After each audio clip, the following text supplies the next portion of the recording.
बिस्मिल्लाहिर्रहमानिर्रहीम। Chapter number 7 हम start करने जा रहे हैं, जिसका नाम है permutation and combination and introduction to the probability. अब इस चैप्टर में हम जो बेसिकली पढ़ने जा रहे हैं वो ये है कि how to count without actually counting.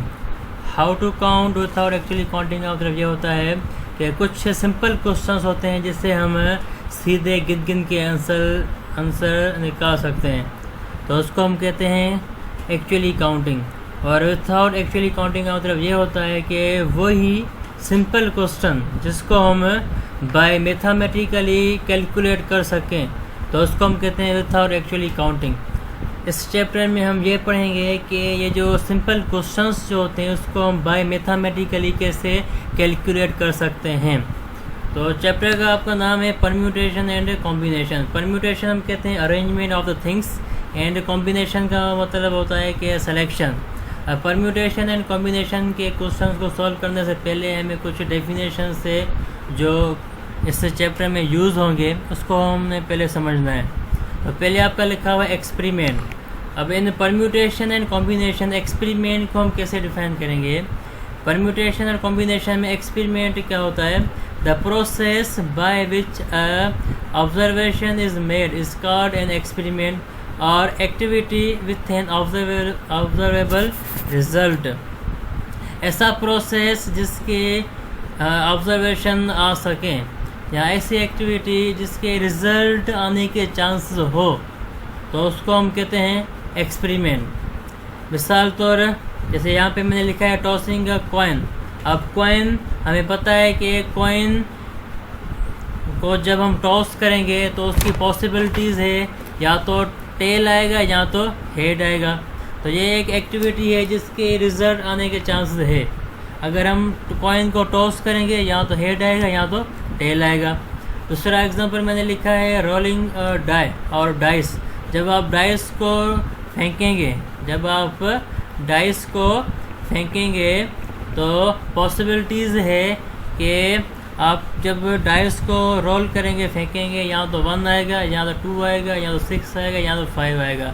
6 में से कुछ भी आ सकता है। तो ये भी एक एक्टिविटी है जिसके रिजल्ट आने के चांसेस है। और throwing a coin and dice together. Coin और डाइस को आप दोनों को एक साथ फेंकें, फिर भी चांसेस है कॉइन में या तो हेड आएगा या तो टेल आएगा। अगर आप डाइस को फेंकेंगे तो डाइस में जो पॉसिबिलिटीज़ है वो 6 है। या तो 6 आएंगे या 6 से कम जो नंबर्स है वो भी आ सकते हैं। 5 भी आ सकता है, 4 भी आ सकता है, 3 भी आ सकता है और 2 भी आ सकता है। उसके बाद ये आपका आउटकम्स और सैम्पल पॉइंट्स एक ही बार। अब आउटकम्स क्या होते हैं? The result of an experiment is called outcome और सैम्पल पॉइंट। जो हमने एक्सपेरिमेंट जो हम कर रहे हैं, हम जो एक्टिविटी कर रहे हैं, उसका जो रिजल्ट आएगा उसको हम कहते हैं आउटकम। फॉर एग्जांपल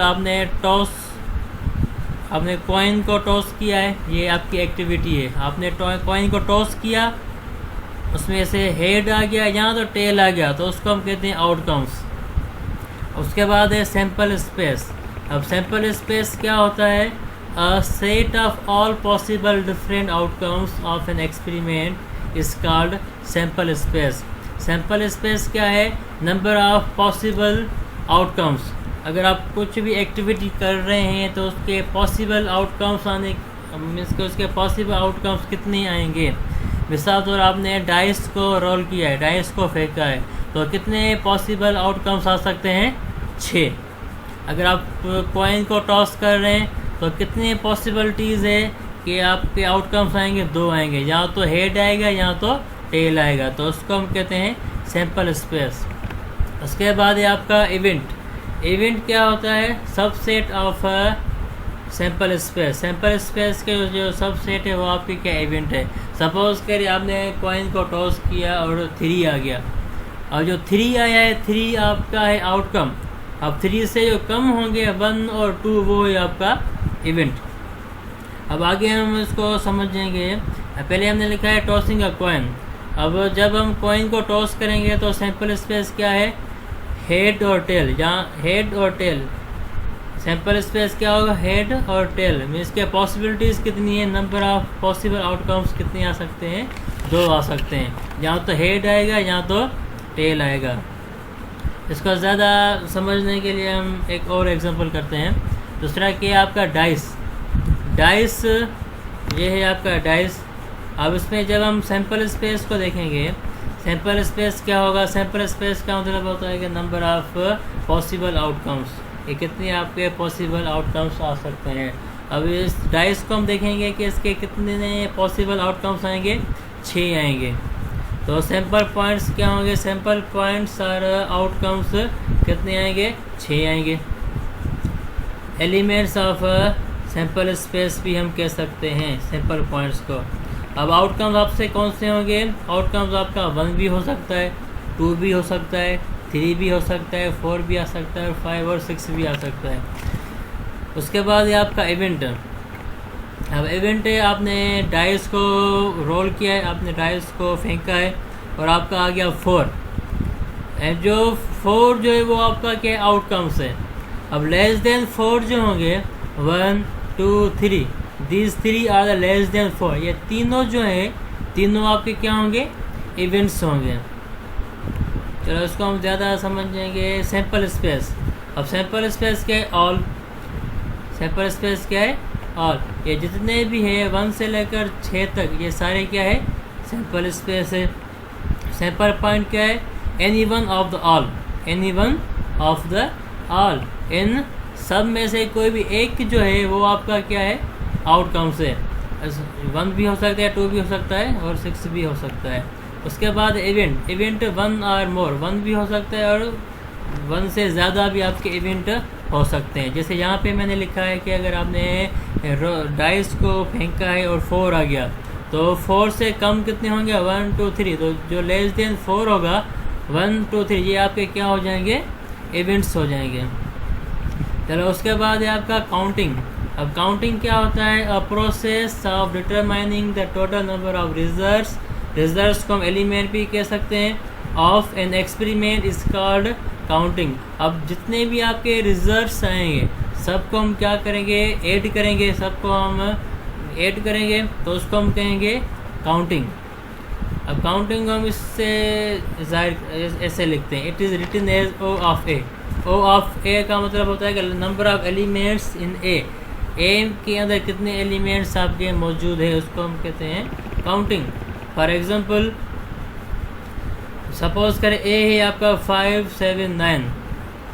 अब हमें मालूम करना है कि then O of A is O of A, इसको हम पढ़ेंगे। इसका मतलब क्या है कि number of elements in A, जो ए का सेट है, एक सेट के अंदर कितने एलिमेंट मौजूद है उसको हम इसे जाहिर करेंगे। तो ओ ऑफ ए कितने हो जाएंगे, 3, 1 2 3 5 7 9, इसके अंदर एलिमेंट्स मौजूद है। टोटल कितने एलिमेंट्स है, 3 एलिमेंट्स अंदर इसके मौजूद है। उसके अब सपोज करें कि ए है आपका 1 2 3, बी है आपका 2 3 4। हमें मालूम करना है ओ ऑफ ए इंटरसेक्शन बी, कि ए इंटरसेक्शन बी के अंदर कितने एलिमेंट मौजूद होंगे, वो हमें मालूम करना है।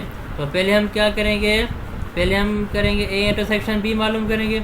जब ए इंटरसेक्शन बी मालूम करेंगे तो 2 और 3 आएंगे। इंटरसेक्शन में हमें पता है कि इंटरसेक्शन में एलिमेंट्स जो सेम होते हैं वही लिखते हैं। जहाँ पे भी 2 3, जहाँ पे भी 2 3, तो ए इंटरसेक्शन भी किसके बराबर होगा, 2 और 3 के बराबर हो जाएगा।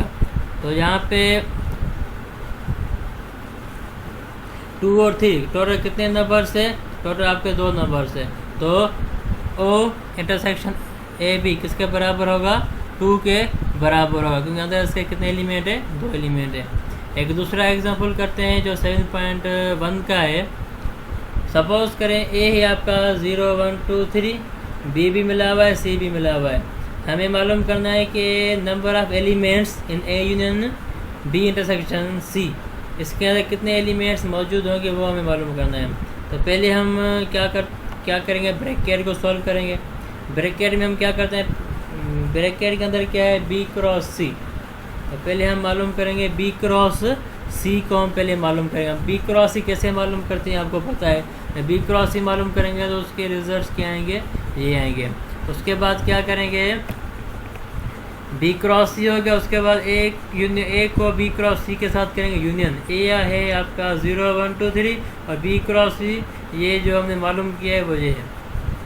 अब यूनियन में क्या करेंगे, यूनियन में सारे एलिमेंट्स लिखते हैं, तो ये है आपका 0 1 2 3 0 1 2 3 भी लिखेंगे, और ये जितने भी बी क्रॉस सी के एलिमेंट्स जो पेयर्स बने हैं वो भी यहाँ पे हम लिखेंगे। तो ये आपका आ गया A union B cross C. अब जब हम सबको A union B cross C आ गया, अब हम मालूम करेंगे कि number of elements in A union B cross C में कितने हैं। या फिर उनको सबको आप काउंट करेंगे तो टोटल कितने एलिमेंट्स हो जाएंगे 19। तो ये आपका आ गया आंसर।